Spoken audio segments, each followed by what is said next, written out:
Walwaraansi waraana bilisummaa Oromoo waboo fi humnoota mootummaa gidduutti gaggeeffamaa jiru jabaachuun kan itti fufee godina kibba lixa Shaggar dabalatee godina Wallagga lixaa bakkoota hedduutti lolli waboo fi mootummaa gidduutti gaggeeffamaa jiru hammaatee itti fufee jira.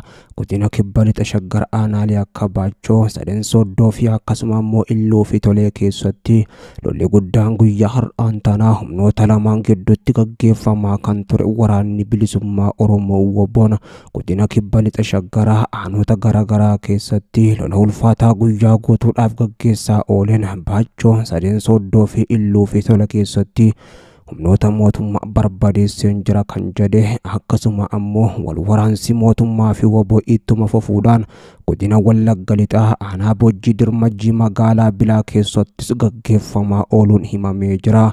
Waboo fi mootummaan erga marii marsaa lammaffaa booda lola kan ammeessan ammoo guutuu Oromiyaa keessatti wal waraanuu irratti argaman. Waboon lola guddaa giddu galeessatti gaggeessaa jiruun godina kibba lixa Shaggaraa Baachoo, Sadeen Soddoo, Lagamaa ammoo iddoo jedhamutti humnoota mootummaa paatroolii 4 ol ammoo barbadeessee jiraachuu himee jira.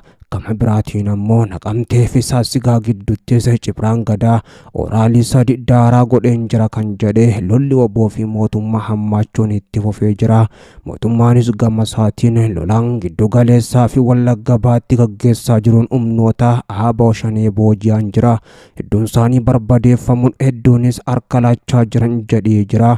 Gama biraatiin godina Wallagga lixaa aanaa Boojjii Dirmajjii magaalaa Bilaattis waraanni bilisummaa Oromoo waboon tarkaanfii jabduu fudhateen humnoota mootummaa kumootama lakkaan barbadeessuun injifannoo gonfatee jira.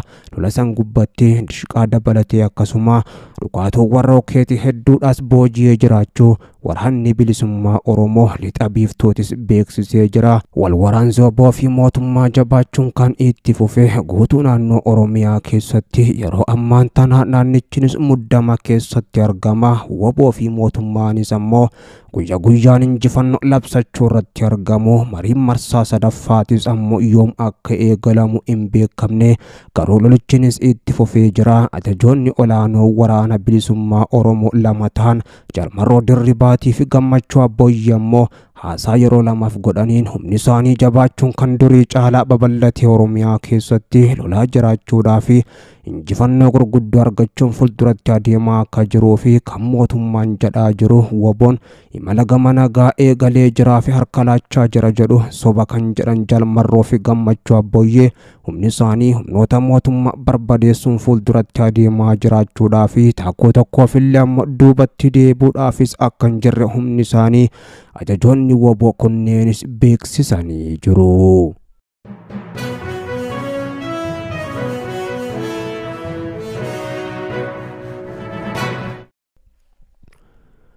Wayyaaneen olaantummaa seeraa kabachiisuu eegaltee waan jirtu fakkaatti Amaaraa fi Wayyaaneen kokkeerras wal dhaabbatanii jiru. Lolli kaaba Itoophiyaa ammas deebi'ee dhoofa akka jiruu fi kaabni Itoophiyaa ammas raafama biroo jabaa meeshaalee gurguddoodha keessummeessaa akka jirtus himamee jira.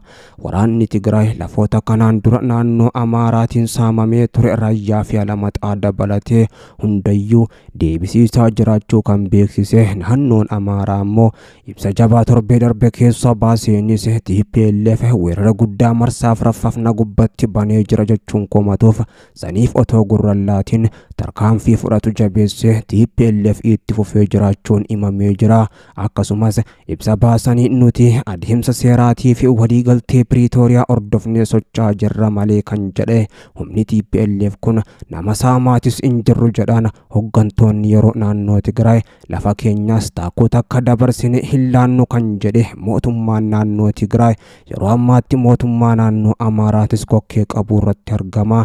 Mootummaan naannoo Amaaraatis ibsa dhaadannoo torbee kana keessa baasee tureen uummanni keenya bakka jiruu ka'ee ammoo waltee hidhachuudhaan lafoota isaa eeggachuudhaa fi tarkaanfii barbaachisu kamuu fudhachuudhaaf of qopheessuu qabas jedhee jira. Haa ta'u malee ammoo bulchiinsi naannoo Amaaraa yeroo ammaa kun waan Tigraayis waan beekuun fakkaatu haala gaariidhaan TPLF kanaan dura Maqalee irraa ka'uudhaan ammoo hanga Baardaaritti deemuudhaaf kan turte haleellaa mootummaa federaalaatii fi akkasuma giddisantummaa Ameerikaatii fi dhaabbata biyyoota gamtoomaniitiin duubatti deebitee kan turte ammantanas lafti keenya nuuf hin deebine jechuudhaan mormis jalqabanii jiru. Yeroo mormiin kun ammoo adeemsifamaa jiruu fi humnoonni Tigraay lafoota isaanii duraan deeffachaa jiran kanatti mootummaan naannoo Amaaraa lafa kootii TPLF na saamaa jira seeraan ala jechuudhaan himataa jira. Himannaa kanas ammoo fudhatan keessattuu Jeneraal Taaddasaa Warradaa humni isaanii lafa barbaachisaa gubbaa akka jiruu fi seerumaan adeemaa akka jiru kan beeksisan ammoo lafti Tigraay tokkolleen kan kennamus hin jiru takkoon tokko lafti Tigraay hin muramu jechuun kan dhaadatan deebisaa jabduu laachuuf akka jiranii fi akkasuma ammoo referendamii jedhamuudhaan lafa Tigraay gubbattis ammoo adeemsifamuudhaaf kan jiraatu tokkolleenis hin jiru dura dhaabbanna jechuudhaan ammoo kaayyoo mootummaa federaalaatis mormanii jiru. Mootummaan federaalaa giddu galeessa biyyattii kan muummee Abiyyi Ahmadiin durfamu ammoo waldhabdii Amaaraa fi Tigraay kana referendamii ummataatiin xumuretti gochuudhaafis ammoo yaada isaa dhiheessus kana TPLF hagaammaatti hin fudhanne. Inumaatu Jeneraal Taaddasaa Warradaa itti aanaa bulchiinsa yeroo naannoo Tigraay obbo Geetaachoo Raddaa kan ta'an kun humna isaanii qajeelchaa akka jiraniif lafoota kanaan dura Amaarri fudhate deebisuudhaafis sochii guddaarra jiraachuu isaaniitis maddeen muhaanibsi ifoomsanii jiru.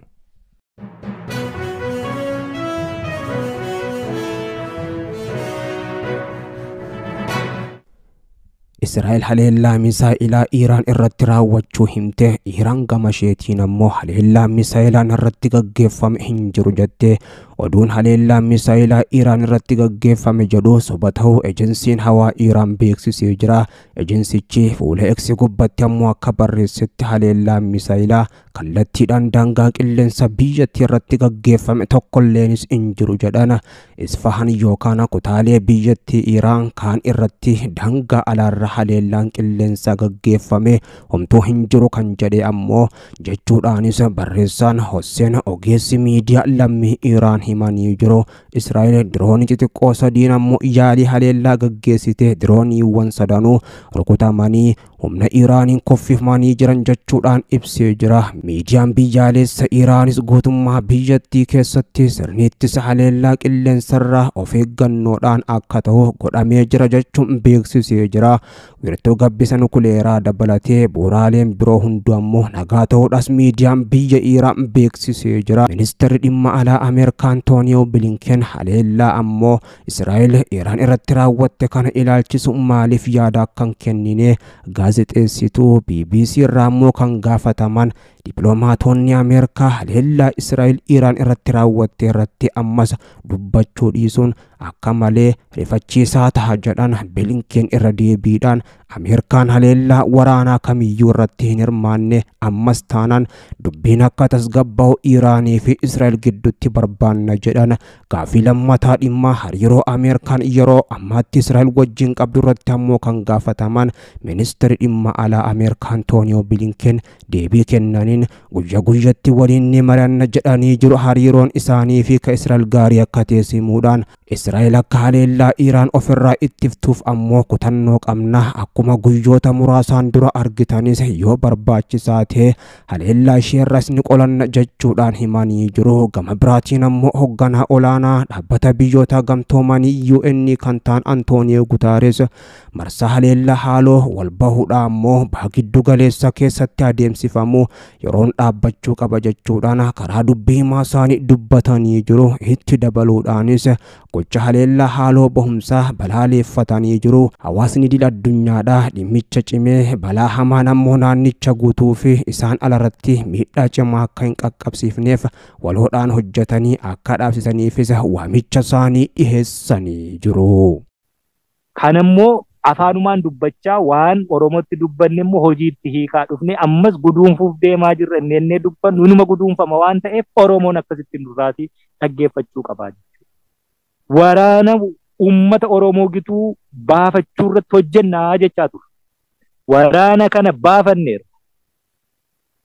Kanaafuu waraana waa guduunfuu danda'uudha immoo harkaa qabnaa guduunfachuuf deemaa jirraa isa jennu kanas Oromoon akkuma kaleessa waan jenne hojiitti hiikne kanas hojiitti hiikna waan ta'eef ilmaan isaarraa abdii qabaachuudha qaba.